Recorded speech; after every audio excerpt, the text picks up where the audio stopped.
चलिए तो आज के ऑनलाइन लाइव क्लास में आप लोगों का स्वागत है। जैसा कि मालूम ही है आप लोगों को, गुड मॉर्निंग सर। पिछले क्लास में गुड मॉर्निंग।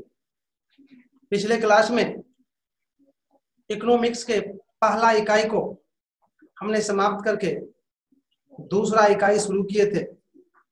दूसरा इकाई का भी कुछ पॉइंट को हमने पढ़ा दिए थे और आज अगला पॉइंट होगा आपका राष्ट्रीय आय।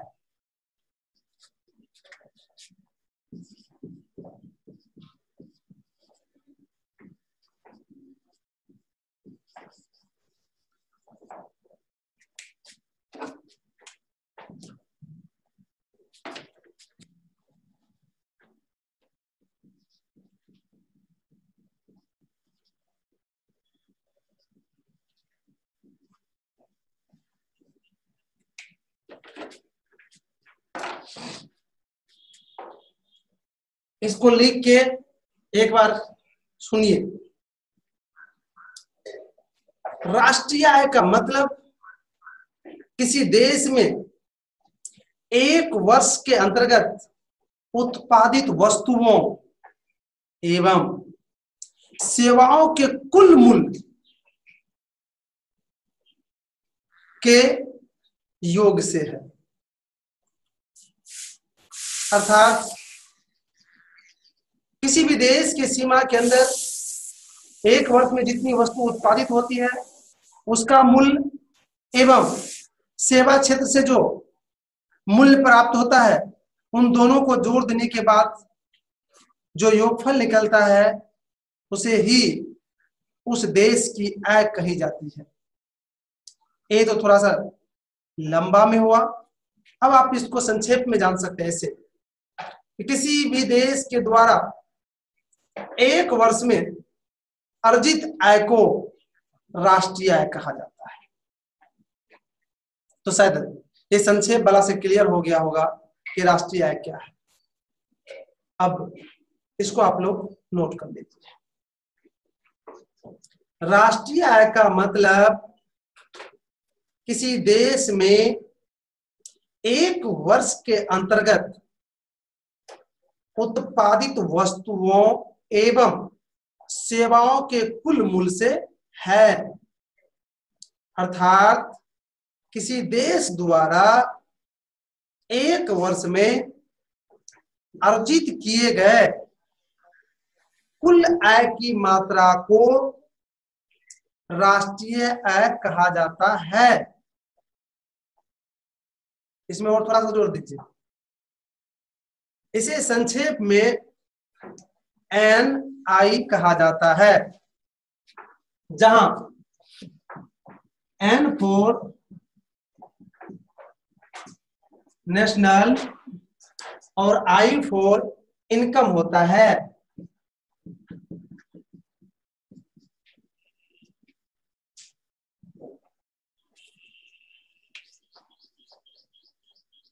इस तरह से आपने राष्ट्रीय आय को समझ गए और लिख भी दिए। हम अगले पॉइंट की ओर बढ़ते हैं। आपका अगला पॉइंट है राष्ट्रीय आय की धारणा।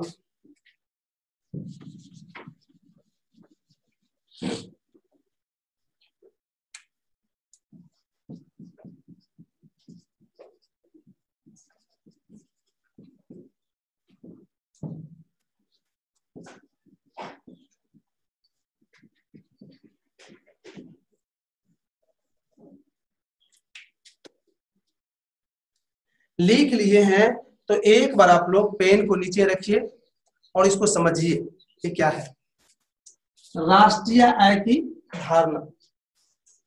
मेरे भाई, राष्ट्रीय आय की धारणा का मतलब है राष्ट्रीय आय के विभिन्न रूपों से।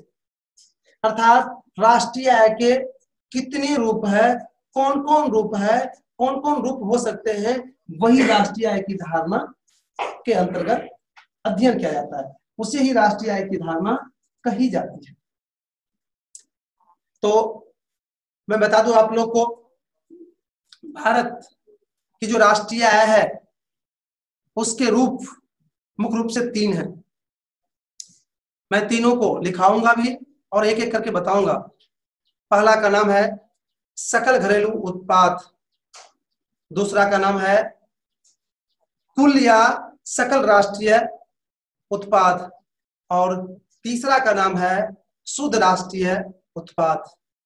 इस तरह से हम इसको तीनों को एक एक करके बताएंगे आप लोग को। इसको आप पहले आप लोग नोट कर लीजिए। राष्ट्रीय आय की धारणा का मतलब, राष्ट्रीय आय की धारणा का मतलब राष्ट्रीय आय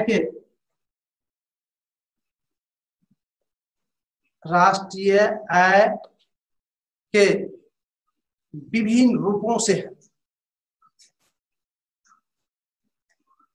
विभिन्न रूपों से है। पूर्ण विराम। राष्ट्रीय आय के प्रमुख 3 रूप होते हैं जो इस प्रकार है। प्रमुख 3 रूप होते हैं जो इस प्रकार है। सकल घरेलू उत्पाद 1 नंबर में, दूसरा नंबर में है आपका कुल या सकल राष्ट्रीय उत्पाद, कुल या सकल राष्ट्रीय उत्पाद, और तीसरा है आपका शुद्ध राष्ट्रीय उत्पादन।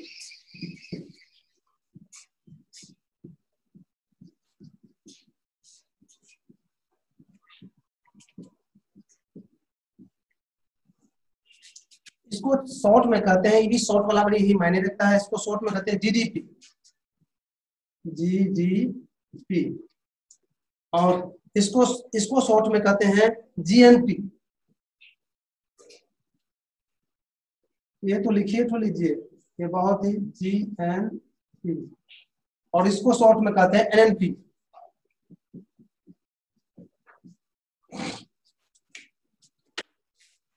अब एक बार पेन को आप नीचे रखिए। हम इन तीनों को एक बार पहले आपको वैसे समझाएंगे। बिल्कुल इस शांत मुद्रा में आइए आप लोग, बिल्कुल शांत हो जाइए। तो तीनों को समझ लीजिए। जीडीपी याद रखिएगा, एक वर्ष के अंदर देश के सीमा के अंदर उत्पादित वस्तुओं और सेवाओं की जो कुल मात्रा होती है उसी को कहते हैं सकल घरेलू उत्पाद। और दूसरा है कुल या सकल राष्ट्रीय उत्पाद। मेरे भाई इसमें अंतर है, दोनों में क्या अंतर है? देखो कितना बढ़िया अंतर है, ध्यान से सुनिएगा। इसमें क्या होता है, तो एक वर्ष के अंदर किसी देश के सीमा के अंदर जितने जीडीपी होता है अर्थात सकल घरेलू उत्पाद होता है, उसमें से विदेशियों द्वारा, अपने देश के अंदर तो विदेशी भी ने बहुत सारे फैक्ट्री लगाए हैं, विदेशियों द्वारा जो उत्पादन किया जाता है, जो सेवाएं दी जाती है, उसका जो मात्रा होता है उसको इसमें से घटा देते हैं जीडीपी में से। अपने देश के सीमा के अंदर विदेशियों द्वारा जो उत्पादन होता है, सेवाएं दी जाती है, उसकी मात्रा को जीडीपी में से घटा देते हैं।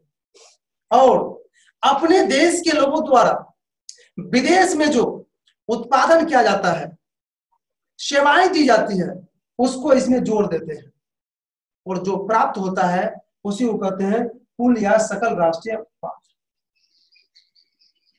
और तीसरा होता है शुद्ध राष्ट्रीय उत्पाद।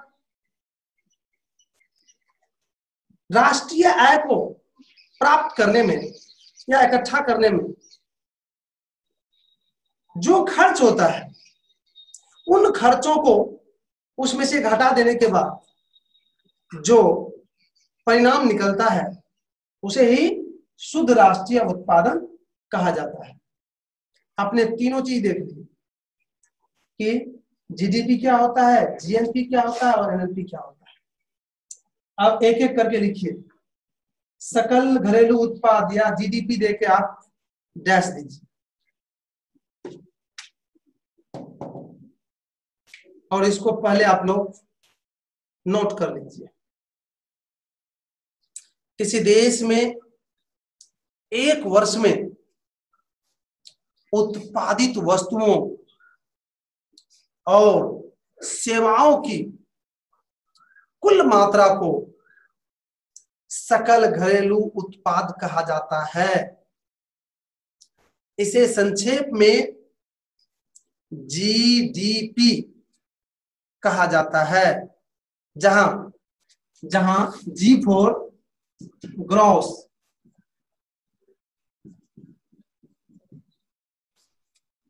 डी फॉर डोमेस्टिक,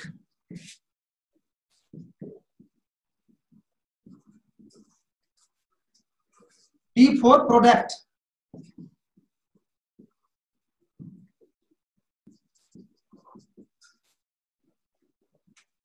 ग्रॉस का हो गया आपको सकल, डोमेस्टिक का मतलब हुआ घरेलू और प्रोडक्ट का मतलब हुआ उत्पाद या उत्पादन भी दे सकते हैं, अर्थात ग्रॉस डोमेस्टिक प्रोडक्ट।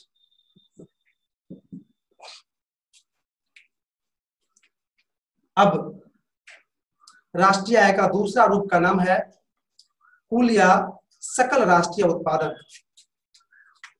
इसको लिख लीजिए, कुल या सकल राष्ट्रीय उत्पादन, इसको संक्षेप में जीएनपी कहा जाता है, जीएनपी कहा जाता है। अभी अभी इस पर हमने आपसे चर्चा की ही, अब इसको भी पहले आप लोग नोट कर। एक वर्ष के अंतर्गत उत्पादित वस्तुओं और सेवाओं के मौद्रिक मूल्य को कुल या सकल राष्ट्रीय उत्पादन कहा जाता है।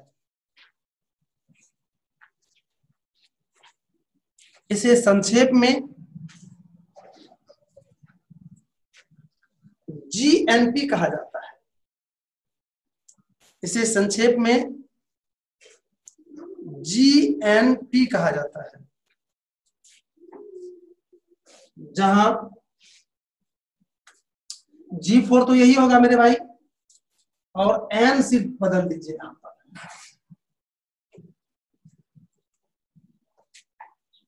जहां जी फोर ये हो गया gross, N for national,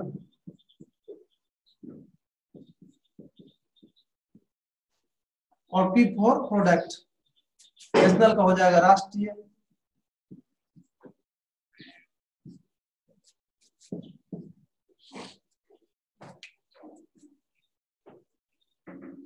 note में लेकिन एक चीज लिखना पड़ेगा, इसलिए नोट में लिखिए।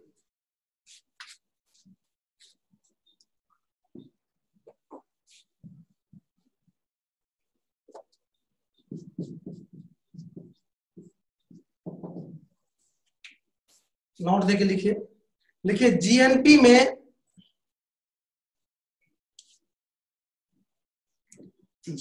में देशवासियों द्वारा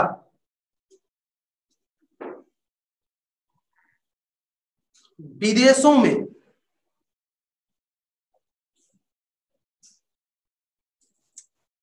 उत्पादित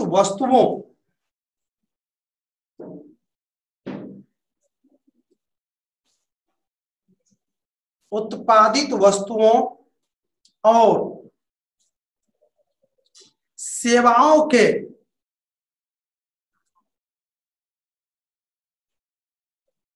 मूल्य को जोड़ दिया जाता है।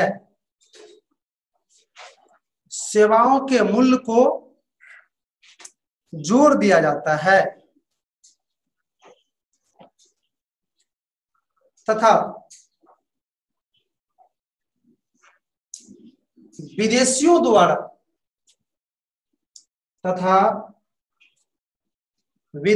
द्वारा देश में उपस्थित वस्तुओं के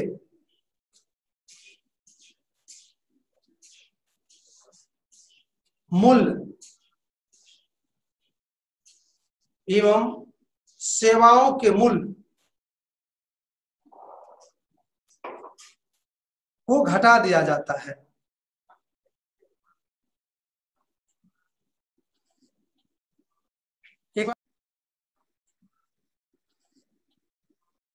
एक बार फिर से रिपीट कर लीजिए। जीएनपी में देशवासियों द्वारा विदेशों में उत्पादित वस्तुओं और सेवाओं के मूल्य को जोड़ दिया जाता है तथा विदेशियों द्वारा देश में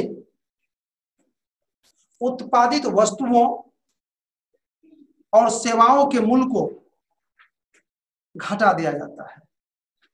तो शायद आपने जीएनपी समझ में आ गया होगा, समझ गया। अब अगला लिखिए तीसरा, शुद्ध राष्ट्रीय उत्पादन।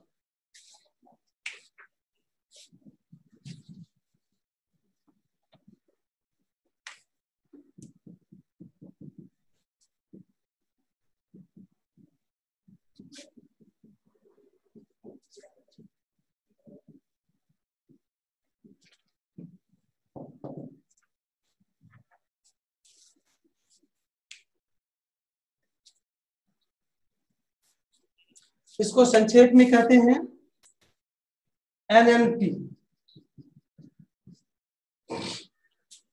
फिर ये एन बराबर होता है नेशनल, पी बराबर प्रोडक्ट होता है। इसको भी पहले आप समझ ही चुके हैं, इसलिए इसको भी पहले नोट कर लीजिए आप। कुल राष्ट्रीय उत्पादन को प्राप्त करने के लिए जो खर्च किया जाता है उसे राष्ट्रीय उत्पादन में से घटा देने के बाद जो शेष बचता है उसे ही शुद्ध राष्ट्रीय उत्पादन कहा जाता है।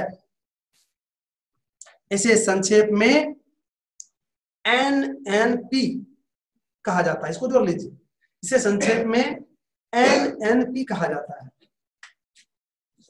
जहां एन फॉर नेट और दूसरा एन फॉर हुआ नेशनल, पी फॉर प्रोडक्ट।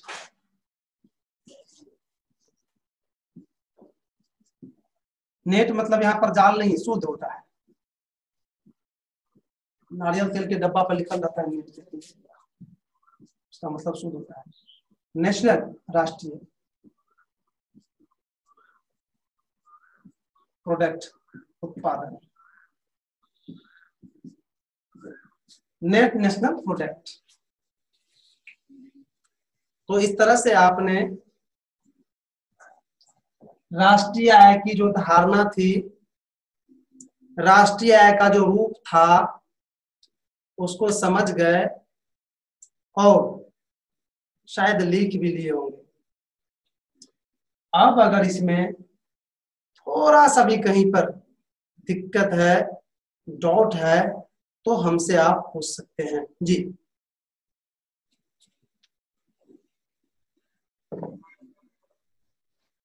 जी पूछिए। सर जी, सेवाओं का अर्थ क्या हुआ? जी एक बार फिर से बोलिएगा। सेवाओं का अर्थ क्या हुआ सर? सेवा का तात्पर्य होता है किसी को हेल्प करना। अर्थात अभी बिजली है तो बिजली रात में जब अंधेरा हो जाता है तो बिजली हमको हेल्प करती है प्रकाश फैलाने में, तो बिजली क्या हो गया? सेवा। जैसे कि बस है तो आप सहरसा जाना चाहते हैं या अन्य स्थान पर जल्दी से जाना चाहते हैं तो आपको जल्दी से कौन पहुंचा दिया? बस पहुंचा दिया, रेल पहुंचा दिया। ये बस रेल ये सब क्या हो गया? सेवा हो गया। अर्थात जो आपको हेल्प कर रहे हैं, सुविधा प्रदान कर रहे हैं, सहायता कर रहे हैं, उसी को कहा जाता है सेवा क्षेत्र या सेवा। जी अगला। मौद्रिक मूल्य क्या है सर? मौद्रिक मूल्य का मतलब हुआ रुपया पैसा में उसका वैल्यू। जी लगता है कि आप लोग समझ चुके हैं। अतः समय